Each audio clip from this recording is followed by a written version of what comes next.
नमस्कार दोस्तों, आज हम लोग भारत के एक ऐतिहासिक जिले और ना सिर्फ भारत के बल्कि विश्व में एक अपनी अलग पहचान बनाने वाले जिले रोहतास की बात करने वाले हैं। दोस्तों, अगर मैं आपको बोलूं क्या रोहतासगढ़ किला को यूनेस्को हेरिटेज साइट का दर्जा मिला है, तो आप में से कई सारे लोग ये जान करके अचंभित रह जाएंगे कि हाँ, रोहतास किला को यूनेस्को वर्ल्ड हेरिटेज साइट का दर्जा मिला है। लेकिन अपने बिहार का रोहतास किला नहीं, जो पाकिस्तान में मौजूद रोहतास किला है, जिसको शेरशाह सूरी के द्वारा बनवाया गया था, उसको मिला हुआ है वर्ल्ड यूनेस्को हेरिटेज साइट का दर्जा। अपने बिहार में जो रोहतास किला है, उसको एक्चुअल में उसका वास्तविक नाम रोहतासगढ़ किला है। तो देश विदेश में अपनी पहचान बनाने वाला रोहतास जिला आज के हमारे जिला दर्शन का एपिसोड नंबर 6 के में हम लोग देखेंगे। तो नमस्कार है आप सभी लोगों को, मेरा नाम है आदित्य वैभव और करता हूं आप सभी लोगों का तहे दिल से स्वागत आप सबके अपने चैनल बीपीएससी स्टडी आईक्यू पे। दोस्तों, सबसे पहले अगर हम बात करते हैं रोहतास जिला की, तो रोहतास जिला का अपना एक अलग हिस्टोरिकल और साथ ही साथ एक एग्रीकल्चर पॉइंट ऑफ व्यू से भी काफी ज्यादा रिलेवेंट है। पूरे बिहार में सबसे ज्यादा चावल की खेती करने वाला, सबसे ज्यादा गेहूं की खेती करने वाला और पर कैपिटा इनकम में भी चौथे स्थान पे कब्जा करने वाला रोहतास जिला, जहां पे समृद्धि जो अगर हम बात करते हैं पूरे बिहार को रोहतास मॉडल से सीखना चाहिए कि कैसे इक्वालिटी बनाई जाती है। जब हम बात करते हैं रोहतास की, तो रोहतास को बिहार में चावल का कटोरा, धान का कटोरा और गेहूं का कटोरा भी हम लोग कहते हैं। तो बिहार का एक ऐतिहासिक धान का कटोरा, अ कॉम्प्रिहेंसिव डिस्ट्रिक्ट प्रोफाइल, एक व्यापक जिला प्रोफाइल। आइए जरा देखते हैं, समझते हैं, बुझते हैं हमारे रोहतास जिले की। तो सबसे पहले रोहतास जिले को मैं चाहूंगा कि आप लोग जो है रोहतास जिले को नक्शे में देखें कि आखिर कहां पे रोहतास जिला हमारा मौजूद नजर आता है। तो स्टार्टिंग फ्रॉम द फर्स्ट अगर हम बात करते हैं हमारे रोहतास जिले की, तो दोस्तों ये है हमारा प्यारा मोहब्बत, यानी कि ये है हमारा प्यारा बिहार। और हमारे इस प्यारे बिहार की बात जब हम लोग करते हैं मेरे भाई, तो इस प्यारे बिहार में अगर हम देखते हैं तो यहाँ पे अगर हम देखें तो दक्षिण और पश्चिम यानी कि साउथ वेस्टर्न एरिया में आपको नजर आता है रोहतास। आप देख सकते हैं मेरे भाई कि यहाँ पर यह है रोहतास जिला। रोहतास जिले की खास बात आपको बताते चले कि रोहतास जिला बिहार का इकलौता ऐसा जिला है जो कि झारखंड और उत्तर प्रदेश दोनों के साथ सीमा साझा करता है। अगर हम इस रोहतास जिले की बात करते हैं, जैसा कि आप देख सकते हैं इस रोहतास जिले की, तो ये रोहतास जिला आपको मौजूद नजर आ जाता है। इस रोहतास जिले की खास बात आपको बताते चले तो यहाँ पे हमारा प्यारा रोहतास जिला है। ये जो रोहतास जिला है, इसकी बॉर्डर सीमा आप थोड़ा सा देखेंगे तो यूपी के साथ भी लगती है। कई सारे जगहों पे कंफ्यूजन है कि रोहतास जिला की सीमा जो है सिर्फ और सिर्फ जो है झारखंड के साथ लगती है, बट नहीं, रोहतास का एक छोटा सा हिस्सा यूपी के साथ भी लगता है और रोहतास का एक छोटा सा हिस्सा जो है ये झारखंड के साथ भी आपको लगता हुआ नजर आता है। रोहतास की बात जब हम करते हैं तो रोहतास जिला यहाँ पे आपको नजर आएगा सोन नदी, और ये आपको सोन नदी नजर आ जाएगी। और इसके अलावा हम अगर बात करते हैं तो यहाँ पे आपको नजर आएगा कैमूर जिला। रोहतास जिले की बात अगर हम रिलेवेंट पॉइंट ऑफ व्यू से देखें तो रोहतास जिले में आपको वाइल्ड लाइफ भी ठीक ठाक नजर आ जाता है। ना सिर्फ वाइल्ड लाइफ, यहाँ पे आपको हेरिटेज हम कह सकते हैं eco tourism point of view से भी काफी बेहतर है। सासाराम का मतलब हम कह सकते हैं शेरशाह सूरी का राजधानी गढ़ रहा करता था सासाराम। इसके पश्चिम में आपको कैमूर उत्तर प्रदेश नजर आता है। पूर्व में इसके औरंगाबाद, जहानाबाद, अरवल नजर आता है। यहाँ पे नदियों की बात करें तो सोन कली रिवर आपको नजर आती है और नॉर्थ में इसके भोजपुर और बक्सर नजर आता है।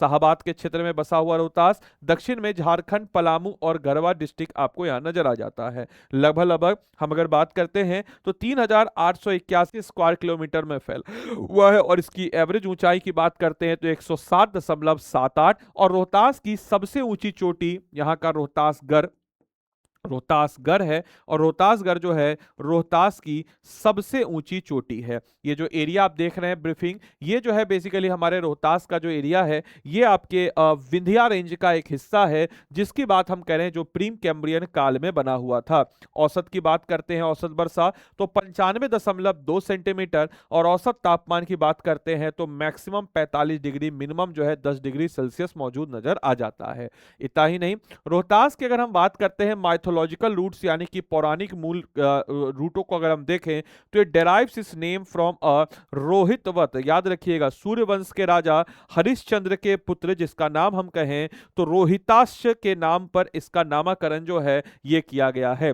तो रोहिताश्वर के नाम पर इसका नामकरण किया गया जो कि सूर्यवंश के राजा हरिश्चंद्र के पुत्र के नाम पर इसका नाम रोहतास पड़ा है। मौर्य काल में यह मगध साम्राज्य का हिस्सा था और अशोक का माइनर रॉक एडिक्ट जो है जिसको हम लोग कहते हैं चंदन साहित्य जो है, अगर हम बात करते हैं मगध साम्राज्य का हिस्सा और चंदन साहित्य में अशोक का लघु शिलालेख मौर्य विजय की पुष्टि जो है इस पूरे एरिया में करता है।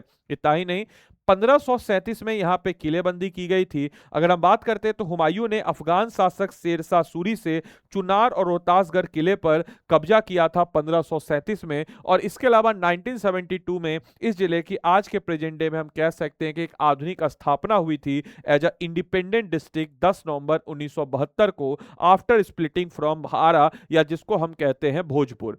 इतना ही नहीं मेरे भाई, हम अगर बात करते हैं इस जिले के बारे में तो इस जिले का इलेक्टोरेट मैप अगर हम देखें तो 2 लोकसभा क्षेत्र यहाँ पे सीट यहाँ पे आपको नजर आती है, करकट और साथ ही साथ सासाराम। वहीं 7 लेजिस्लेटिव असेंबली 7 विधानसभा क्षेत्र जो है ये आपको यहाँ पे नजर आ जाता है। इतना ही नहीं, हम अगर बात करते हैं टोटल यहाँ पे 19 ब्लॉक हैं, 3 सब डिवीजन आपको नजर आते हैं जो 101 सब डिवीजन में से 3 सब डिवीजन, 243 विधानसभा क्षेत्र में से 7 विधानसभा सीट और 40 लोकसभा सीट में से 2 लोकसभा सीट। सासाराम, विक्रमगंज और टिहरी जो है ये 3 सब डिवीजन यहाँ पे आपको नजर आते हैं। वहीं 246 जो है यहाँ पे आपको पंचायत और 2088 जो है यहाँ पे आपको गांव जो है नजर आ जाता है। इतना ही नहीं, यहाँ की जनसंख्या की बात अगर हम करते हैं तो 29,59,918 यानी कि 29,59,918 यहाँ की जनसंख्या है। और यहाँ की जनसंख्या ग्रोथ रेट हमको 20.8% नजर आती है।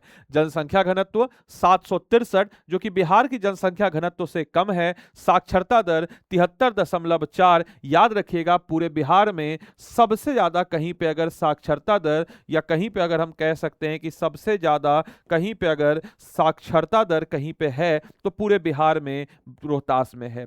पुरुष साक्षरता दर 82.9% के साथ पूरे बिहार में सबसे ज्यादा साक्षर पुरुष जिला रोहतास ही है। और महिला साक्षरता दर में भी पूरे बिहार में सबसे ज्यादा जो साक्षरता दर है महिलाओं की वो भी हमको रोहतास जिले में ही मौजूद नजर आ जाती है। इस बात को भी सारे बच्चों को दिमाग में रखना है। इतना ही नहीं, हम अगर बात करते हैं यहाँ पे लिंग अनुपात की तो 918 फीमेल जो है पर 1000 मेल पे नजर आते हैं जो कि एग्जैक्ट बिहार के लिंग अनुपात बिहार के सेक्स रेशियो के बराबर ही हमको नजर आता है। इतना ही नहीं, यहाँ पे भाषाएं की बात अगर हम करते हैं तो भोजपुरी भाषा बोली जाती है, हिंदी भाषा बोली जाती है। 2 प्रमुख भाषा इस क्षेत्र में हमको मौजूद नजर आ जाता है। इसके अलावा अपार्ट फ्रॉम दैट अगर हम लोग बात करते हैं, इसके अलावा यहाँ पे हम बात करते हैं तो इस क्षेत्र को हम लोग राइस बॉल ऑफ बिहार कहते हैं, यानी कि बिहार में धान का कटोरा। और एग्रीकल्चर जो यहाँ की प्राइमरी इकोनॉमिक एक्टिविटी कृषि रोहतास की मुख्य आर्थिक गतिविधि के रूप में नजर आती है। और मेजर क्रॉप यहाँ पे पैडी और धान है। धान में भी पहले स्थान पे और गेहूं में भी पहले स्थान पे। इसके अलावा आपको रोहतास के बारे में कुछ इंटरेस्टिंग चीज बताने वाले हैं। वैसे मेरे मेंटरशिप का है, आदि लैब मेंटरशिप वाला बिहार स्पेशल इंग्लिश मीडियम, एक सेकंड, इंग्लिश मीडियम एक इकोनॉमी में आपको बताना चाहेंगे बड़ा इंटरेस्टिंग चीज रोहतास के बारे में कि रोहतास जो है एग्रीकल्चर में इस कदर डोमिनेट करता है कि ना सिर्फ आपके प्रोडक्शन में बल्कि प्रोडक्टिविटी में भी रोहतास जो है आपको 1 नंबर पे हम लोग को मौजूद जो है नजर आ जाता है। मैं चाहेंगे कि ये डेटा जो है आप थोड़ा सा दिमाग में रखिए क्योंकि ये डेटा से क्वेश्चन आपके आज ना कल जो है क्वेश्चन आपके बनने का आसार जो है, इसे डाउनलोड होने दीजिए, डाउनलोड हो जा भाई।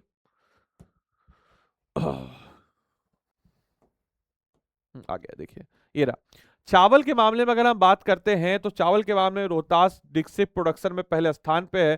प्रोडक्टिविटी में भी रोहतास पहले स्थान पे है जहां पे 4387 किलोग्राम पर हेक्टेयर चावल का प्रोडक्शन होता है। और वहीं अगर हम बात करते हैं गेहूं के मामले में तो गेहूं के मामले में भी रोहतास पहले स्थान पे नजर आ जाता है। ना सिर्फ इतना ही, अमरूद के प्रोडक्शन में भी रोहतास पहले स्थान पे आपको मौजूद नजर आ जाता है। वहीं अगर हम मिनरल रिसोर्स की बात करते हैं, खनिज संसाधन की बात करते हैं तो कैमूर हिल्स जो यहाँ पे आपको मौजूद नजर आता है, यहाँ पे आपके बहुत सारे इंडस्ट्रियल रॉ मटेरियल देता है जिसमें से सबसे इंपॉर्टेंट है लाइमस्टोन। लाइमस्टोन का इस्तेमाल जो है हम लोग सीमेंट इंडस्ट्री के रूप में करते हैं और डालमिया नगर जो इस पूरे एरिया में है यहाँ पे इसका गढ़ के रूप में भी नजर आता है। इतना ही नहीं मेरे भाई, हम अगर यहाँ पे पाइराइट की बात करते हैं जिसका इस्तेमाल जो है फर्टिलाइजर इंडस्ट्री के रूप में किया जाता है, और साथ ही साथ जो है chemical industry H2SO4 sulphuric acid बनाने में किया जाता है, तो ये भी आपको पायराइट है। पूरे भारत का 90% पायराइट रिजर्व जो है ये रोहतास में ही नजर आता है। यहाँ पे आपको बालू भी मिल जाता है, माइनर मिनरल्स में सैंडस्टोन जिसको बलुआ पत्थर बोलते हैं वो भी आपको यहाँ पे मिल जाता है। इसके अलावा हम अगर रोहतास की बात करते हैं तो हमारे रोहतास में अगर हम बात करते हैं तो Dalmia Nagar one of the India major industrial city until 1980 तक भारत के प्रमुख औद्योगिक शहरों में से एक था डालमिया नगर। हालांकि उसके बाद चोर डकैत लुटेरा सब हम लोग के यहाँ आ गया, जो कि इतना किडनैपिंग इतना किया कि सब उद्योगपति सब यहाँ से भाग गया। इसके अलावा डेहरी ऑन सोन की बात जब हम करते हैं तो ये बेसिकली इंडस्ट्रियल टाउन रोहतास का है और रोहतास का अस्थाई औद्योगिक शहर के रूप में नजर आता है। इतना ही नहीं, यहाँ पे अगर हम रजिस्टर्ड यूनिट की बात करते हैं तो यहाँ पे 4582 जो है रजिस्टर्ड यूनिट है। मीडियम और लार्ज यूनिट की जब हम लोग यहाँ पे बात कर लेते हैं मेरे भाई, तो यहाँ पे तकरीबन हम कहें तो लार्ज यूनिट की बात अगर हम लोग यहाँ पे करते हैं मेरे भाई, तो लार्ज यूनिट की बात जब हम लोग करते हैं तो यहाँ पे मीडियम और लार्ज यूनिट कितना है, तो 2 यहाँ पे मीडियम और लार्ज यूनिट है। वहीं टोटल इंडस्ट्रियल यूनिट की बात जब हम करते हैं तो 10,455 जो है यहाँ पे टोटल इंडस्ट्रियल यूनिट है। और इंडस्ट्रियल एरिया की बात करते हैं तो यहाँ पे एक भी ऐसा एट प्रेजेंट इंडस्ट्रियल एरिया नहीं है, लेकिन एक समय था जब यहाँ पे हम कह सकते हैं कि भाई हम लोग को डालमिया नगर में इंडस्ट्रियल एरिया नजर आता है। वहीं सेक्टर इकोसिस्टम की बात करते हैं तो एग्रो बेस्ड इंडस्ट्री है, कॉटन टेक्सटाइल बेस्ड इंडस्ट्री है, सीमेंट बेस्ड इंडस्ट्री है, केमिकल पेट्रो बेस्ड इंडस्ट्री है, paper and wood based industry है, engineering and metal based industry है, और खासकर अगर हम बात करते हैं तो चीनी उद्योग के रूप में भी यहाँ पे हमको मौजूद नजर आ जाता है। इतना ही नहीं, हम अगर बात करते हैं फ्यूचर पोटेंशियल और अपॉर्चुनिटी की बात अगर हम करते हैं तो यहाँ पे एग्जिस्टिंग क्लस्टर यानी कि मौजूदा क्लस्टर में राइस मिल क्लस्टर जो है सबसे इंपॉर्टेंट और रिलेवेंट है। वहीं अगर स्टोन क्रशिंग इंडस्ट्री के रूप में नजर आता है। वहीं अगर हम बात करते हैं तो ब्लैंकेट यानी कि कंबल बुआई जो सिस्टम है, ये भी आपको कंबल बुआई के लिए भी एरिया काफी जाना जाता है। इतना ही नहीं, पोटेंशियल इंडस्ट्रियल की बात जब हम लोग करते हैं तो माइक्रो और स्मॉल इंटरप्राइजेज, साथ ही साथ फूड प्रोसेसिंग इंडस्ट्री जो है ये भी हम लोग को यहाँ पे मौजूद नजर आ जाता है, जिसके कारण यहाँ पे आपको एक इंडस्ट्रियल पॉइंट ऑफ व्यू से काफी बेहतर होता है। इतना ही नहीं, सर्विस सेक्टर में यहाँ पे आपको auto garage system, hotel and hospitalities और गवर्नमेंट और प्राइवेट टेक्निकल इंस्टीट्यूट जो है ये भी रोहतास में आपको मौजूद नजर आ जाते हैं। लेकिन इस रोहतास जिले का अपना अलग रिलेवेंट हमको नजर आता है जब हम हिस्टोरिकल आर्किटेक्चर की बात करते हैं, जहां पे हमको रोहतासगढ़ किला जो कि आपकी किसके द्वारा बनाया गया था, तो हरिश्चंद्र के द्वारा रोहतासगढ़ किला बनाया गया था, और एंशिएंट लॉर्ड शिवा टेम्पल जो है वो भी यहाँ पे आपको मौजूद है। तो रोहतासगढ़ किला हरिश्चंद्र द्वारा निर्मित प्राचीन भगवान शिव मंदिर चौरसन मंदिर यहाँ पे स्थित है, और यहाँ पे आपके शेरशाह का मकबरा है।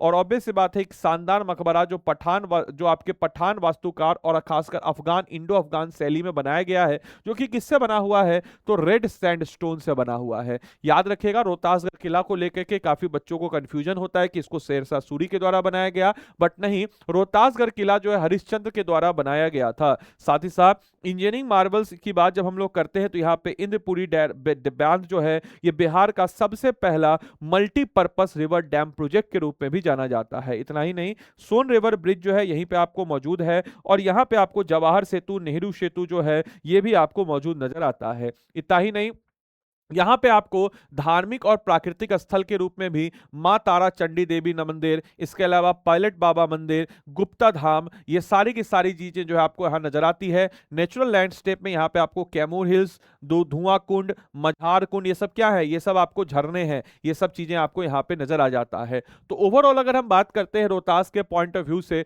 तो रोहतास में आपको हेरिटेज और टाइम यानी कि आपके मौर्य कॉन्सिक्वेंसेस से अफगान आर्किटेक्चर यानी कि एंशिएंट, मिडाबल, मॉडर्न, तीनों टाइम एक अपना एक अलग इंपॉर्टेंट डायमेंशन है। नेचुरल पॉइंट ऑफ व्यू से बात करते हैं तो सोन रिवर के आसपास Dehri on Son, rice ball, और साथ ही साथ यहाँ पे एक अलग प्रकार की मिट्टी मिलती है जिसको हम कहते हैं करई केवल मिट्टी। और ये करई केवल मिट्टी में 30 ये बेसिकली होता क्या है, तो सिंपल कंपोजिशन समझिए, भांगर प्लस 30% क्ले की मात्रा मिली होती है, और ये काफी ज्यादा अपनी प्रोडक्टिविटी के लिए जानी जाती है, और दैट्स द रीजन बिहाइंड कि यहाँ पे आपको इतना अच्छा प्रोडक्शन नजर आता है। इसके अलावा धान के कटोरे और खनिज समृद्ध पहाड़ियों को सीमा सीमावर्ती जोन के लिए जाना जाता है, और ट्रांजिशनल फ्रॉम लेगेसी हब जो है ये इसके लिए जाना जाता है। इसके अलावा हम अगर बात करते हैं तो यहाँ पे एंशियंट स्टोन जो है, एंशियंट हम कह सकते हैं कि जब फ्यूचर के ग्रोथ को एक ऐसा जिला जो कि आपको दर्शाता है, समझाता है और बुझाता है। अब आइए रोहतास जिले से जुड़े हुए कुछ करंट अफेयर्स की बात हम लोग करते हैं। तो रोहतास जिला जो है अभी हाल ही में देहरी हाट यहाँ पे बनाया जा रहा है। देहरी हाट किस हाट पे बनाया जा रहा है?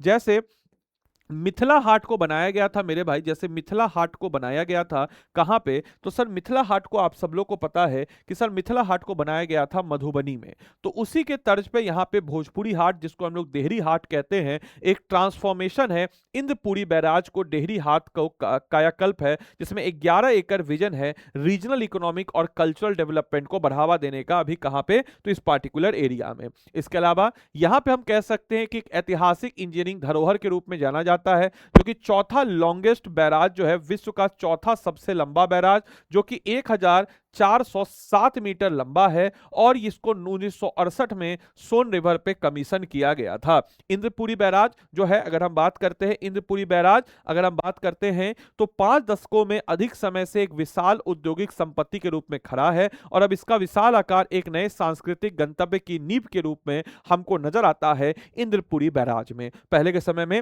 यहाँ पे लोग पिकनिक विकनिक के लिए जाया करते थे। ट्रांसफॉर्मेशन मैट्रिक्स यानी कि कायाकल्प, यानी कि प्रेजेंट स्टेट और फ्यूचर स्टेट की बात करते हैं, तो प्रेजेंट में इंजीनियरिंग और एक इरिगेशन यूटिलिटी हो रहा है, फ्यूचर में इसको कल्चर और टूरिज्म के रूप में डेवलप किया जाने का बात किया जा रहा है करंट अफेयर्स में। 1407 मीटर का डैम है, और इसको जो है 10 से 11 एकड़ एक्टिव टूरिज्म हब, यहाँ पे आपको एक भोजपुर हाट जो है डेहरी हाट के रूप में डेवलप किया जाएगा। ब्रीफ ऑब्जर्वेशन है, आगे जो है एक्टिव इंगेजमेंट और मल्टी डे स्टे होगा, और प्रूवन मॉडल क्या होगा? Inspired by the cultural and economic success of Mithila Haat in north Bihar. उसी के आधार पर इसको जो है आगे बनाया जा रहा है। साथ ही साथ हम अगर बात करते हैं कि 11 एकड़ का जो एक ब्लूप्रिंट तैयार है, जिसमें हॉस्पिटैलिटी यानी कि रहने का जगह, स्टे, ये सब कुछ नजर आता है। साथ ही साथ हम कह सकते हैं कि आपके जियोडेसिस डोम, इस eco friendly premium guest house, ये सब आपको नजर आता है। मनोरंजन और प्रकृति यानी कि artificial waterfall, water boating, landscape, ये सब कुछ यहाँ नजर आता है। कॉमर्स और कन्वीनियंस यानी कि वाणिज्य और सुविधा, जो इसमें local stall, multi causing restaurant, tourism, ये सारी चीजें आपको यहाँ पे नजर आ जाती है। इतना ही नहीं मेरे भाई कि हब जो है ये अपने आप में एक टूरिस्ट सर्किट के रूप में हमको नजर आता है, जहां पे Dehri Haat act as a central hospitality and anchor transforming single day fragmented visit into a cohesive multi day, यानी कि डेहरी हाट एक जो है केंद्रीय आतिथ्य आधार के रूप में कार्य करता है, जो एक दिवसीय खंडित यात्राओं को एकजुट बहुस्तरीय क्षेत्रीय पर्यटन अर्थव्यवस्था में बदलने का काम करता है। हम अगर बात करते हैं यहाँ पे डेहरी हाट जो है, यहां से आपको देखते हैं तो एक ज्वाइंट हो जाएगा, जहां से आप कशिश वाटरफॉल भी निकल सकते हैं, हनुमान धारा भी निकल सकते हैं, मझार कुंड भी निकल सकते हैं, करमचट डैम भी निकल सकते हैं, तुतला भवानी धाम भी निकल सकते हैं, माता तारा रानी चंडी भी मिल सकते हैं, हनुमान धारा। तो एक it was just like a chowk, चौक से आप कहीं पे भी जाएं तो यहाँ पे आप जा करके इन सारे पहलुओं को जो है आप बढ़िया तरीके से कर सकते हैं। इसके अलावा हम अगर बात करते हैं, आइए कुछ करंट अफेयर्स, कुछ प्रीवियस ईयर क्वेश्चन जो एमसीक्यू है उसको जरा हम करते हैं रोहतास से। पहला क्वेश्चन है, बिहार में डालमिया नगर किसके लिए प्रसिद्ध था? डालमिया नगर इज फेमस फॉर विच? ये बेसिकली 56 से 59 बीपीएससी प्रीलिम्स में पूछा गया क्वेश्चन 2015 में है। आपके पास 5 सेकंड है, 1 2 3 4 5। अगर आप जवाब दे रहे हैं इसका सीमेंट, तो बिल्कुल आप लोग सही उत्तर दे रहे हैं। क्वेश्चन नंबर 2 देखिए, आप लोग एक काम कीजिएगा कि जो कमेंट है ना, उस कमेंट में इसका उत्तर दीजिएगा। कमेंट में आप लोग क्या कीजिएगा? उत्तर देते रहिएगा। देखिए, बिहार के खनिज उत्पादन के संबंध में निम्नलिखित कथनों पर विचार कीजिए। Consider the following statement regarding the mineral production in Bihar. Rohtas में पाइराइट का सर्वाधिक भंडार है, पहला स्टेटमेंट है, बिल्कुल सही। दूसरा स्टेटमेंट, चूना पत्थर कैमूर, भभिया, मुंगेर और रोहतास जिले में पाया जाता है, बिल्कुल सही। जमुई जिले में सोने के भंडार पाए जाते हैं, यह भी हमारा बिल्कुल सही है। उपयुक्त में से कौन सा कथन सही है? 1 और 3, केवल 3, 1 और 2 उपयुक्त में से एक से अधिक। तो अगर आप इसका जवाब डी लगा रहे हैं, बिल्कुल सही लगा रहे हैं। ये 68 बीपीएससी प्रीलिम्स का क्वेश्चन है, पूछा गया क्वेश्चन है, ठीक है। अगले क्वेश्चन तरफ आइए बढ़ते हैं। बिहार में किस जिले में धान का उत्पादन सर्वाधिक होता है? Which district of Bihar has the highest production of paddy? BPSC TRE 3.0 class 11-12 exam में पूछा गया था। जवाब क्या हो जाएगा इसका? रोहतास हो जाएगा। इस चीज को दिमाग में रखना है। बिहार के किस जिले में गेहूं का उत्पादन सर्वाधिक होता है? ऑब्वियस सी बात है, रोहतास जिला is the right answer. BPSC TRE का क्वेश्चन है, 1 to 5 में भी ये क्वेश्चन सेम पूछा गया था। अगला क्वेश्चन क्या हम लोग का कह रहा है, निम्नलिखित में से कौन सा जिला धारवाड़ भूस्तरीय संरचना वाला नहीं है? धारवाड़, अब धारवाड़ भूस्तरीय संरचना वाला मैंने आपको थोड़ी देर पहले बताया था कि रोहतास में क्या है, विंध्य क्रम की चट्टान, यानी कि सोन नदी के जो ये वाला एरिया यहाँ पे विंध्य क्रम की चट्टान है, तो विंध्य क्रम की चट्टान है रोहतास, तो रोहतास में एक विंध्य क्रम की चट्टान है, धारवाड़ क्रम की चट्टाने नहीं है। अगला क्वेश्चन है, शेरशाह का मकबरा कहां पे स्थित है? 1 2 3 4 5, आप लोग कमेंट बॉक्स में लिखिए। तो शेरशाह का मकबरा कहां पे स्थित है सर? तो ये जो है सासाराम में, रोहतास में मौजूद है। शेरशाह सूरी का मकबरा कहां पे है सर? तो सासाराम में हो जाएगा, बिल्कुल सही बात है। अगला क्वेश्चन है, चलिए ये था हमारा रोहतास से जुड़ा हुआ क्वेश्चन। अब आपके सामने 72वीं बीपीएससी प्रीलिम्स के लिए सीरीज में लेकर के आ रहा हूं, लेकिन आपके सामने 72वीं बीपीएससी प्रीलिम्स का बचा हुआ महज जो हम कह सकते हैं कि 1.5 महीने के आसपास आपका बचा है। अब इस 1.5 महीने में आखिरी के दौर में सबसे इंपॉर्टेंट डायमेंशन होता है कि अपने करंट अफेयर्स को मजबूत करना, और आपके इसी करंट अफेयर्स को मजबूत कराने के लिए हम लेकर के आ रहे हैं रफ्तार बैच। बेसिकली ये जो रफ्तार बैच है, ये रफ्तार बैच किनके द्वारा कंडक्ट कराया जाएगा? तो आप लोग मुझे कमेंट बॉक्स में लिख के, आप सबको पता है कि बिहार का सबसे ज्यादा पढ़ा जाने वाला करंट अफेयर्स का मैगजीन कौन सा है और सबसे ज्यादा ट्रस्टवर्दी कौन सा है, जो आपके पास होगा ही होगा। उस मैगजीन को हम समझ गए होंगे, आप लोग हम किसकी बात कर रहे हैं, आप लोग समझ गए होंगे हम किसकी बात कर रहे हैं, नाम नहीं लेंगे, लेकिन उस मैगजीन को लिखने वाले, बताने वाले अब हमारे साथ जुड़े हुए हैं। तो मेरे भाई हम बात कर रहे हैं वरुण सर की, तो वीकली इस जो आपका रफ्तार बैच उनके द्वारा कंडक्ट कराया जाएगा। 2 साल का करंट अफेयर्स का कवरेज होगा, बिहार करंट अफेयर्स इसमें स्पेशल अलग से करंट अफेयर्स बुक आपको दिया जाएगा, 2 साल का करंट अफेयर्स जिसमें 90% जो आपका पिछले 1 साल का उस पर विशेष focus, weekly revision through mind maps, 3000 plus MCQ practice question, weekly mentorship session, Bihar economy survey, Bihar budget, report and indices, map based current affairs, union budget, Indian economy survey, national family health survey, Indian state forest report, monthly current affairs compilation, weekly current affairs, rapid revision through notes, prelims focus revision, expected BPSC current affairs जो हम लोग previous year question के trend के अनुसार, mind map, exam oriented, और exclusively हम कह सकते हैं टेलीग्राम सपोर्ट आपको इसमें मिल जाता है, क्विज डिस्कशन और डाउट सॉल्विंग का, ये सब कुछ आपको मिल जाता है इसमें। और अगर आप इस कोर्स को आदि लाइव मेंटरशिप के साथ लेते हैं तो इसके अलावा वरुण सर आपको पढ़ाएंगे, उसके अलावा मेरे द्वारा आपको मेंटरशिप भी इसमें मिल जाता है मेरे भाई। तो आदि लाइव मेंटरशिप में आपको हैंड रिटेन नोट्स इस टाइप का आप देख सकते हैं, हर टॉपिक का हैंड रिटेन नोट्स आप देख सकते हैं, हिस्ट्री का, पॉलिटी का, आप देखिए यहाँ पे कितना जबरदस्त है हैंड रिटेन नोट्स का, इसका भी एक्सेस आपको हम देते हैं मेरे भाई। ये क्या है मेरे भाई, तो इसका भी आपको हम एक्सेस देते हैं कि हर सब्जेक्ट का आप देखिए यहाँ पे आदि लाइव मेंटरशिप में हर सब्जेक्ट का आपको hand retain notes Hindi English दोनों में आपको मिल जाता है इस वाले इसमें। तो आप डायरेक्टली जो है हमको बैच लेकर के, मेरा व्हाट्सएप नंबर है 8789847319, आप डायरेक्टली जो है हमको व्हाट्सएप कर दीजिएगा। बाकी क्लास की पीडीएफ आपको इस टेलीग्राम ग्रुप पे नजर आएगा, इसको आप स्कैन करके जुड़ जाइए, बीपीएससी कंटेंट वाला। या फिर आप अगर इस बैच को लेना चाहते हैं, कैसे लेना है देख लीजिए, स्टडी आईक्यू के ऐप या वेबसाइट पे आप जाएंगे, ऐप या वेबसाइट पे जैसे ही आप जाते हैं स्टेट पीसेस पे जाएंगे, स्टेट पीसेस पे आप बिहार पे जाएंगे, बिहार पे आप रफ्तार बैच पे जाएंगे, रफ्तार बैच पे जाने के बाद बाय नाउ पे जाएंगे, बाय नाउ पे जाने के बाद हम कहें तो यहाँ पे आदि लाइव लगाना है, आदि लाइव कोड लगाइएगा, 1999 में कोर्स आपको मिल जाएगा। तो कोड यहाँ पे क्या आपको लगाना है मेरे भाई, कोड हमेशा ध्यान रखना है, यहाँ पे क्या आपको लगाना है, आदि लाइव, ADILIVE, आदि लाइव कोड लगाएंगे। आदि लाइव कोड लगा करके आप डायरेक्टली हमको 8789847319 इस पर व्हाट्सअप कर दीजिएगा, 8789847319, या कोर्स रिलेटेड कोई भी डाउट हो एक बार व्हाट्सएप पे हमसे पूछ लीजिएगा मेरे भाई। याद रखिएगा, अगर आप आदि लाइव कोड नहीं लगाते हैं तो आपको मेरा मेंटरशिप नहीं मिलेगा, हैंड रिटेन नोट्स नहीं मिलेगा, बाद में कोई एक्सक्यूज नहीं, कोई बहाना नहीं। तो कोड आपको क्या लगाना है, आदि लाइव ही लगाना है, ADILIVE कोड लगाना है, इसके अलावा कोई एक्सक्यूज नहीं, ठीक है। तो चलिए मिलते हैं अगले सेशन में, तब तक के लिए सारे बच्चों को bye bye, take care, thank you and thanks for watching this session.